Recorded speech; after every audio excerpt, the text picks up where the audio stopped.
Fantasi, ngobrol fakta tanpa basa-basi. No fantasi, fakta yang tak bisa dinegosiasi. Ide dan gagasan, temuan dan analisa, hanya untuk Indonesia. Salam kebenaran.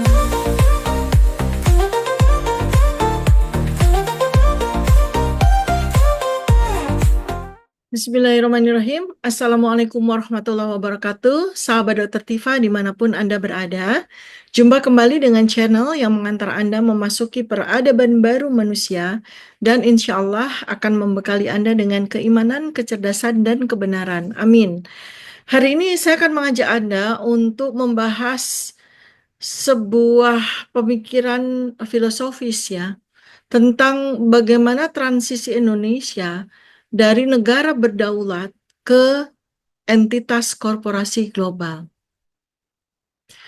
Dalam sejarah peradaban, negara selalu berada dalam tarik ulur antara kedaulatan politik dan kontrol ekonomi oleh kekuatan eksternal. Indonesia sebagai salah satu negara dengan sumber daya alam melimpah dan posisi strategi di peta geopolitik dunia, kini berada dalam fase transisi dari negara berdaulat menuju entitas yang dikendalikan oleh jaringan korporasi global. Bagaimana kita memahami transisi ini dari sudut pandang filosofis, historis, dan geopolitik? Dari bangsa ke korporasi. Secara klasik, negara didefinisikan oleh 3 elemen utama. Ada wilayah, sebuah negara akan memiliki batas geografi yang jelas. Kemudian ada rakyat, ada warga negara yang tunduk pada hukum dan aturan negara. Kemudian yang ketiga ada kedaulatan. Hak penuh dari sebuah negara untuk mengatur kebijakan dalam dan luar negeri. Namun dalam era globalisasi dan kapitalisme finansial, konsep negara bergeser ke arah entitas korporasi. Apa artinya? Negara bukan lagi entitas politik, tetapi menjadi perusahaan yang dikelola oleh elit ekonomi global. Kedaulatan tidak lagi dipegang oleh pemerintah, tetapi oleh pemodal dan investor global. Rakyat tidak lagi dipandang sebagai warga negara, tetapi sebagai konsumen atau sumber daya dalam sistem ekonomi. Maka dalam konteks ini, Indonesia jelas sedang mengalami transformasi dari sebuah negara yang berdaulat menjadi entitas korporasi global. Bagaimana transisi ini terjadi? Tentu saja proses ini tidak terjadi dalam satu malam, melainkan melalui tahapan bertahap yang mengikuti pola historis. Pertama, ini coba kita amati baik-baik ya. Apakah sudah terjadi dekonstruksi kedaulatan nasional dengan bentuk privatisasi aset negara, infrastruktur, sumber energi, dan sumber daya alam berpindah tangan satu demi satu pelan-pelan ke swasta dan investor asing. Kemudian berikutnya terjadi nggak ketergantungan pada utang global? Saat ini faktanya Indonesia semakin bergantung pada pinjaman luar negeri, baik itu dari IMF, dari World Bank, ataupun dari China.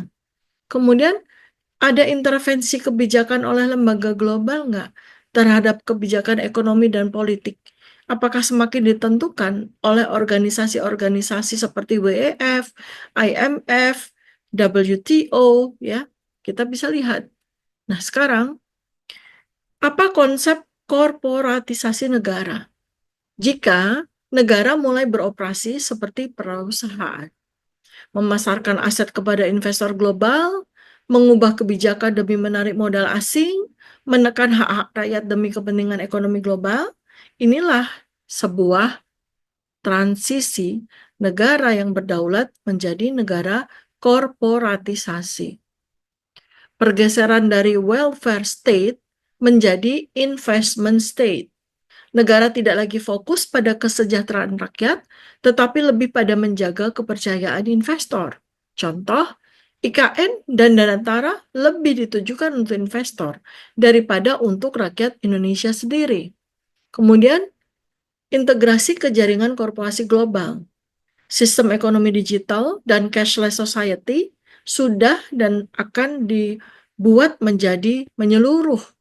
Dengan demikian, maka kontrol ekonomi rakyat akan hilang, digantikan oleh sistem keuangan berbasis AI dan algoritma. Alih kedaulatan kepada global power, kepada GP. Negara tidak lagi memiliki keputusan independen karena kebijakan ekonomi dan politik dikendalikan oleh GP, oleh global power. Indonesia sebagai hub eksperimen smart city dan governance AI. Seperti proyek IKN yang lebih mirip eksperimen tata kelola kota futuristik daripada sebuah ibu kota negara konvensional. Nanti kita akan lihat. Kemudian dari sisi pola historis, Indonesia ini menuju era neokolonialisme korporat. Kalau neokolonialisme klasik, negara dijajah secara fisik dan politik oleh bangsa lain. Neokolonialisme modern, negara dijajah secara ekonomi oleh korporasi global dan elit finansial. Indonesia di masa lalu, 500-an tahun yang lalu, pernah mengalami kolonialisme VOC. Jadi menjajah itu sebuah korporasi VOC yang mengendalikan seluruh ekonomi dan politik Indonesia waktu itu tanpa adanya pemerintah resmi yang mereka dirikan. Sekarang, pola yang sama, jika Anda menyadari, sebetulnya sedang terjadi. Indonesia tidak dijajah secara militer, tetapi dikendalikan secara ekonomi dan politik oleh investor asing dan lembaga keuangan global. Sumber daya alam dikuasai oleh perusahaan global, keputusan politik dan ekonomi dikendalikan oleh entitas luar. Jadi VOC dulu adalah korporasi yang mengendalikan Indonesia, sama seperti nanti itu Danantara mengendalikan seluruh ekonomi Indonesia. Sekarang, organisasi atau korporasi-korporasi besar kan melakukan hal yang sama. BlackRock, Vanguard, dan elit global lainnya memainkan peran seperti VOC di zaman waktu itu.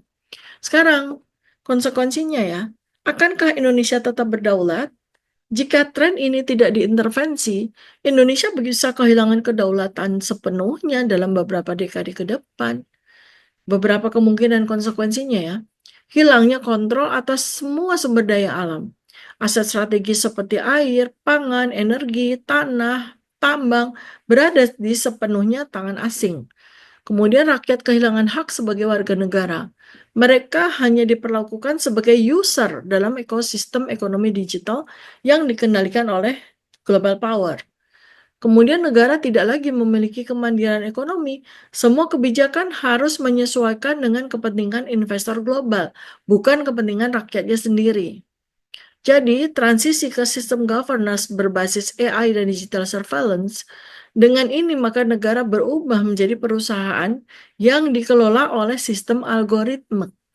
Jika ini terjadi, Indonesia bukan lagi negara yang berdaulat, melainkan sekedar node dalam jaringan korporasi global.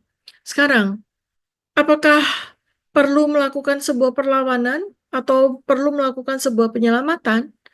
Ya, untuk menghindari keadaan ini, saya menawarkan 3 opsi. 1, melawan dan merebut kedaulatan kembali, menolak dominasi investor asing yang merusak kedaulatan nasional, membentuk aliansi strategis dengan negara-negara lain yang menolak kendali global power, membangun sistem ekonomi berbasis kemandirian dan keberlanjutan. Opsi yang kedua, kompromi dengan global power, dengan GP. Berusaha untuk mencari titik tengah antara investasi asing dan kepentingan nasional. Dan dengan demikian maka menjadi keseimbangan antara US, China, dan aktor-aktor global lainnya. Kemudian bisa membentuk model governance hybrid antara negara dan korporasi untuk mempertahankan sebagian kedaulatannya. Opsi 3, menyerah dan menjadi bagian dari sistem global. Menerima peran sebagai bagian dari jaringan korporasi global. Hanya menjadi pasar dan sumber daya bagi global power. Maka akan terjadi sebuah kehilangan identitas nasional dan kedaulatan penuh. Jadi kesimpulannya, apakah Indonesia bisa keluar dari perangkap ini? Indonesia masih bisa berdaulat jika memiliki strategi yang jelas dan independen dalam kebijakan ekonominya. Namun, jika terus mengikuti arus kapitalisme global tanpa kontrol, negara ini hanya akan menjadi alat bagi elit finansial dunia. Masyarakat perlu sadar, bahwa investasi asing bukan selalu solusi, tetapi bisa menjadi alat kolonialisme baru. Transisi dari negara berdaulat ke entitas korporasi global ternyata bukan teori konspirasi, tetapi kenyataan yang sedang terjadi. Pertanyaannya, mau ke arah mana Indonesia? Sampaikan pendapat kalian di kolom komentar ya. Jangan lupa like, subscribe, dan share video ini agar banyak orang tambah cerdas dan tercerahkan. Sampai jumpa di video berikutnya. Wassalamualaikum warahmatullahi wabarakatuh. Salam kebenaran.